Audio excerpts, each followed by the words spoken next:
reprends un peu mon exposé qui a été techniquement interrompu sur l'astrologie comme jeu de salon. Je veux dire par là que nous avons eu une évolution au niveau de l'histoire de l'astrologie dans les années 90-2000. Avant cette période-là, il y a ce qu'on appelle une astrologie structurelle. C'est-à-dire un primat, un impératif structurel pour l'astrologie, qui était incarné par des gens comme Lisa Morpurgo, par exemple, en Italie, dont l'ouvrage de 1974, La nouvelle astrologie chez Hachette, est récompensé par un prix. Il y a, disons, un peu un certain ascendant moral de ceux qui sont en mesure de restructurer, de reconstituer la structure, d'aménager la structure de l'astrologie, du savoir astrologique. Et c'est dans cet esprit d'ailleurs qu'en 1976, j'avais publié Mes clés pour l'astrologie. Il y avait une volonté structurelle évidente, influencée d'ailleurs probablement par Néroman, par Jean Carteret et d'autres. Donc le savoir astrologique, puisque c'est de là dont il s'agit, devait être cohérent, c'est un mot qui était très important à cette époque-là, cohérent sur le plan structurel, parce que on pensait, et à mon avis à juste titre, que un savoir, quand il est à son état originel, doit être cohérent et structuré, et qu'il n'est pas chaotique, ou en tout cas qu'il ne parvient à sa maturité à partir d'un matériau qui peut effectivement être assez divers et hétérogène, il ne parvient à sa maturité que lorsqu'il accède à une forme de structure. C'est vrai aussi pour la langue. Et à ce moment-là, l'idée c'était que il n'était pas question de passer au stade d'une pratique astrologique quelconque avec un dispositif qui serait incohérent et peu structuré. D'où des remises en question de la tradition, mais qui sont en fin de compte des tentatives et c'est un point qui est très important, une nouvelle conception de la recherche historique, influencée par une certaine forme de structuralisme, savoir que la meilleure façon de connaître l'origine des choses, c'est de remonter au stade où elles ont une sorte de symétrie de structure.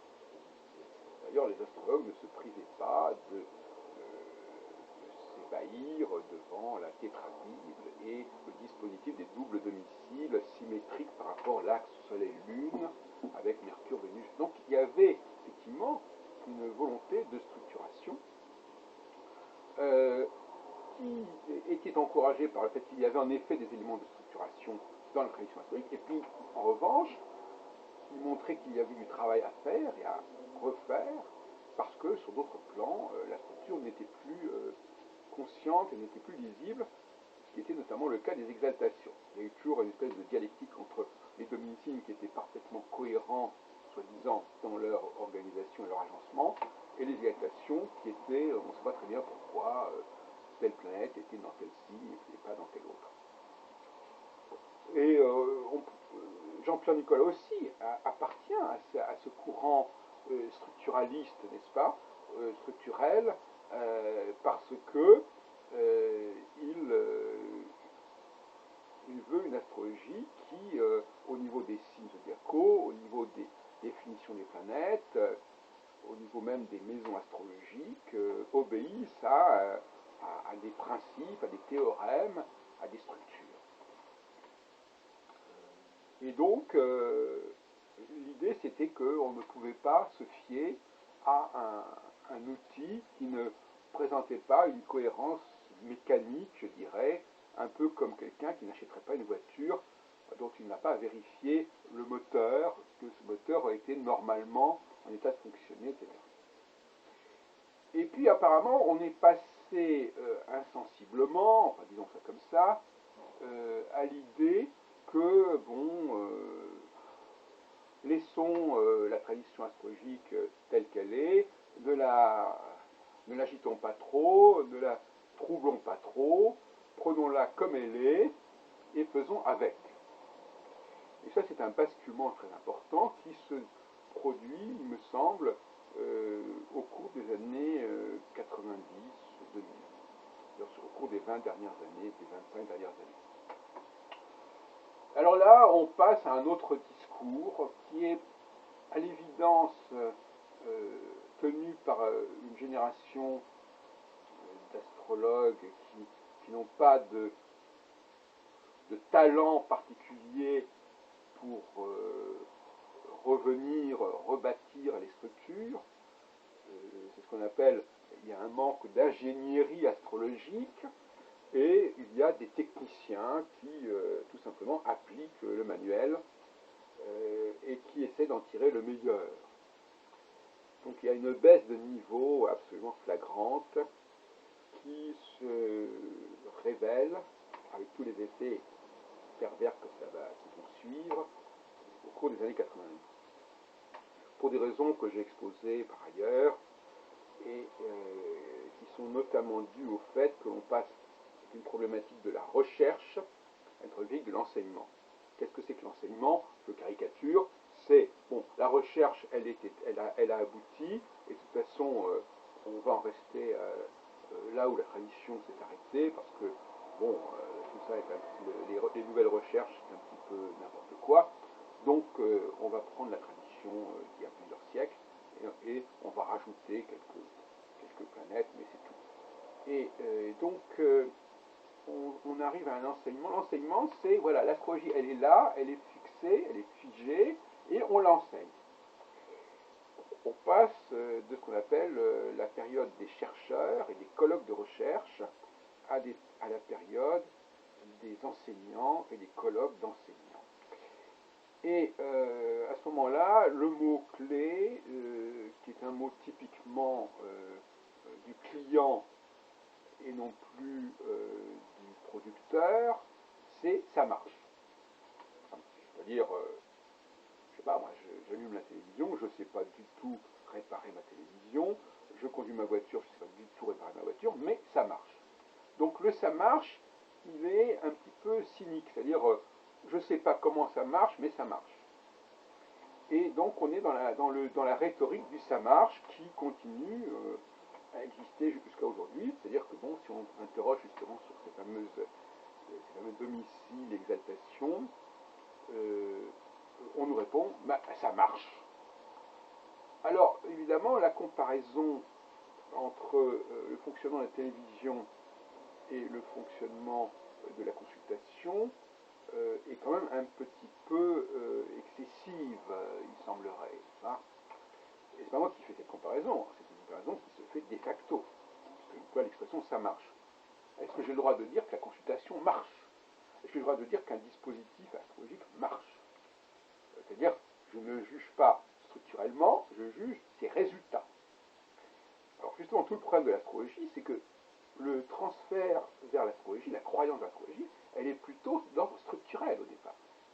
C'est-à-dire que l'on n'a pas connaissance des résultats astrologiques, qui sont souvent d'ailleurs marqués par le secret de la consultation, le secret professionnel. On a connaissance des exposés, voilà, des exposés astrologiques, qui se présentent de la façon la plus cohérente possible, justement. Mais l'esprit critique des étudiants en astrologie semble avoir singulièrement baissé, et ils sont capables d'avaler des couleuvres, si on peut dire. Ils sont capables de ne pas réagir spécialement devant telle et telle affirmation. Si on dit par exemple qu'il y a des bons et des mauvais aspects, pourquoi le carré est un mauvais aspect, pourquoi le trou est un bon aspect, on n'en sait rien, mais ça marche et c'est vérifié. Là-dessus, d'ailleurs, j'ai montré qu'il y avait des explications tout à fait satisfaisantes à ce sujet, mais elles ne sont pas connues, donc c'est pas ça qui joue dans l'acceptation de l'astrologie. Alors, je répète encore une fois, abus de langage, quand on compare le ça marche pratique astrologique avec que ça marche de la voiture ou de la télévision ou de l'ordinateur ou du téléphone mobile ou même de la médecine. Parce que, pour une raison très simple en fait, c'est que, et c'est ce qu'avait compris d'ailleurs Suzel Fusobrecht dans ses travaux statistiques, elle avait posé comme idée que l'astrologie était un tout. Il ne s'agissait pas, comme l'avait fait Michel Gauquelin, de valider tel et tel facteur astrologique. Il s'agissait pour Suzel Fusobrecht, qui est l'auteur notamment en 1989 d'un Que sais-je, qui remplace celui de Paul Couder, qui datait des années 50, Que sais-je qui sera lui-même remplacé dans le courant des années 2000 par celui de Philippe Larka et de Daniel Kuhn, si je me trompe, donc qui aura duré à peu près une quinzaine d'années. Sa position, c'est l'astrologue a un outil global et on voit si cet outil fonctionne ou pas. Donc c'est la validation globale de l'outil qui est mise en avant par Suzel Fusobrecht, qui est par ailleurs docteur en sciences dans des domaines totalement différents, qui sont de l'ordre de l'entomologie, je crois. Et bon, donc on n'est plus dans l'inventaire structurel, telle et telle chose est cohérente ou pas. Non, on voit le résultat. Le résultat face à des tests divers, etc., qui permettent de choisir entre plusieurs thèmes, plusieurs descriptions, enfin je ne rentre pas dans les détails. Et par conséquent, ce global fait qu'on ne peut absolument pas. C'est un global d'ailleurs qui fait penser un peu à la cuisine. Hein. La cuisine, c'est un tout. On vous donne un plat, voilà, il est bon, il n'est pas bon. Maintenant, il y a des recettes, il y a des secrets de fabrication. Enfin, on est dans une logique de cuisine qui n'est bon. Voilà, on rajoute un peu de thym, on fait un peu plus de cuisson, on fait un peu plus de ceci, etc. Et puis on juge le résultat comme quand on va au restaurant, on dit voilà, c'est bon, c'est pas bon.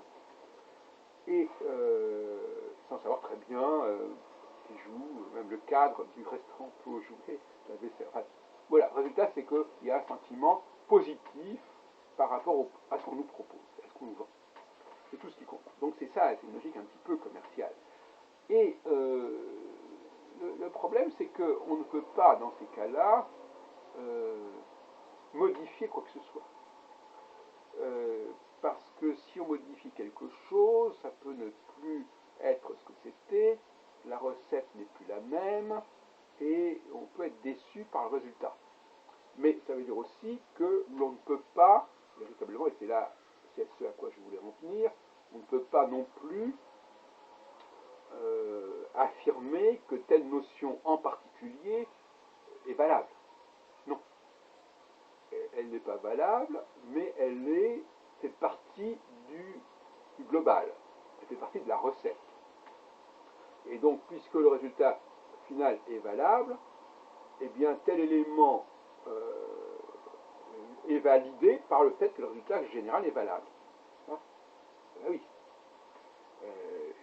Si le résultat est valable, ça valide tout. C'est un peu l'article 49.3 dans le domaine de la Constitution et de la République. C'est-à-dire c'est à prendre ou à laisser.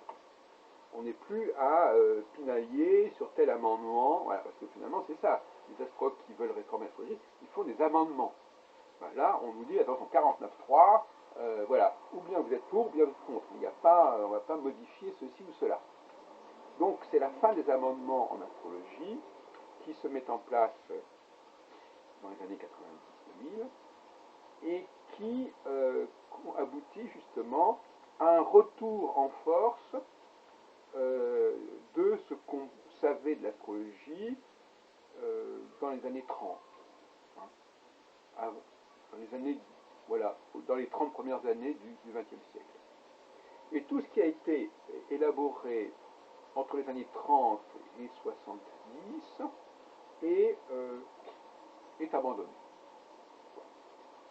Et relativisé, à la limite ça peut avoir une valeur pédagogique, par exemple, on nous dit ah bah oui, ce que fait Nicolas c'est intéressant sur le plan pédagogique, ça permet de mieux présenter les choses. Mais ça ne change absolument pas la tradition.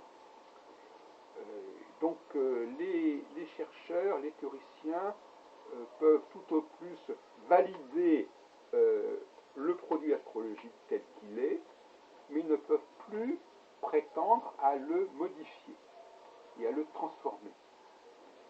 Ça, c'était un privilège qui leur est ôté. Ils n'ont plus ce droit de regard. Alors pourquoi? Bon, on pourrait s'interroger là-dessus.